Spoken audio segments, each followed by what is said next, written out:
দেখুন বন্ধুরা, সকালে দেখিয়েছিলাম, আবার এখন দেখাচ্ছি। এখন প্রায় সব মেলা বসে গেছে, কাল থেকে শুরু হয়ে যাবে মেলা। বসার জায়গা আছে কি বাবা? আগুনটা কবে শুরু হবে?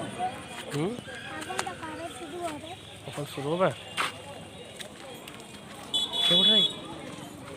হ্যাঁ।